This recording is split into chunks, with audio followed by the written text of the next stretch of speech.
Halo juragan, kembali lagi bersama Toko Deres ya. Masalah utama yang masih sulit terpecahkan oleh petani cabai adalah penyakit layu. Penyakit layu ini datang tiba-tiba dan langsung membuat sebagian tanaman mati sehingga menimbulkan kerugian yang cukup besar bagi petani. Penyakit layu biasanya disebabkan oleh jamur dan bakteri. Nah, penyakit layu yang disebabkan oleh serangan jamur disebut layu fusarium. Sementara layu bakteri adalah penyakit layu yang ditimbulkan oleh serangan bakteri. Pengendalian terhadap penyakit ini harus disesuaikan menurut sumber penyebabnya.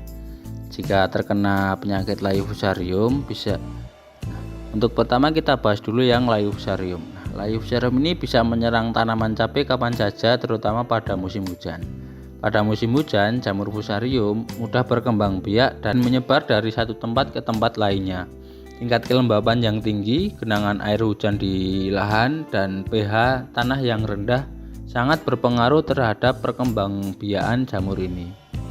Infeksi dari penyakit ini terjadi pada leher batang bagian bawah tanaman yang bersinggungan dengan tanah. Bagian tersebut membusuk dan berwarna coklat. Infeksi menjalar ke akar sehingga mengalami busuk basah. Apabila kelembapan tanah cukup tinggi, bagian leher batang yang semula busuk kering tersebut berubah warna menjadi putih keabu-abuan karena terbentuknya massa spora. Serangan layu fusarium juga dapat menjalar pada bagian ranting tanaman dan berakhir pada layunya daun tanaman yang dapat menyebabkan kematian pada tanaman cabai. Serangan ini dijumpai pada tanaman baik usia muda maupun usia dewasa, jadi tidak pandang bulu. Gejala yang ditimbulkan yaitu tanaman akan tampak layu pada pukul 10 sampai jam 2 selama siang hari dan akan kembali segar pada pagi sore hari selama proses fotosintesis berkurang. Penyakit layu fusarium dapat dikendalikan dengan cara berikut ini. 1.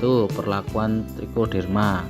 Trichoderma merupakan agen hayati berupa jamur yang dapat melawan perkembangan jamur patogen atau fungisida alami. Nah, fungisida ini sangat efektif dan efisien untuk mencegah layu fusarium. Cara penggunaannya adalah dengan mencampurkan dengan pupuk kandang sebagai pupuk dasar atau bisa juga dikocorkan pada setiap lubang tanaman. Kedua, mencabut tanaman bergejala. Tanaman yang terlihat layu karena layu fusarium sebaiknya dicabut dan dibakar. Jika perlu, tanah bekas tanaman terserang juga dibuang atau disemprot dengan fungisida yang berbahan aktif klorotalonil atau tembaga hidroksida. Tujuannya untuk mencegah penularan yang lebih cepat ke tanaman yang masih sehat.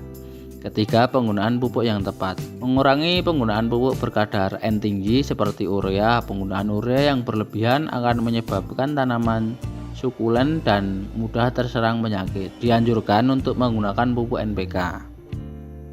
Rotasi tanaman, melakukan pergiliran tanaman dengan tanaman yang tahan terhadap layu fusarium guna mengendalikan populasi dan perkembangan dari layu fusarium di lahan pertanian. Nah, untuk pengendalian layu fusarium sendiri seperti itu ya juragan. Kita lanjut ke penyakit layu bakteri.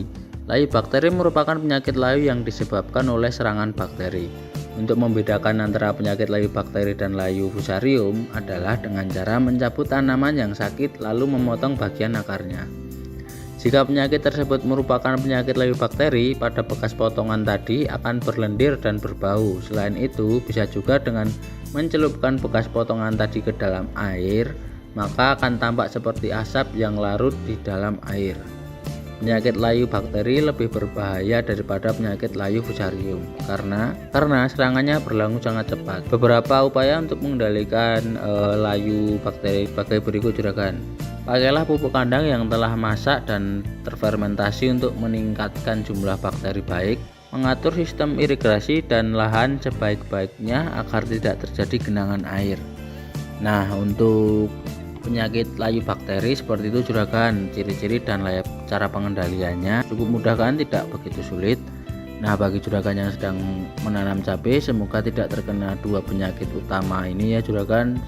Lancar terus untuk tanam cabenya sampai panen. Sekian dari saya juragan, semoga dapat bermanfaat. Sampai ketemu di video berikutnya juragan.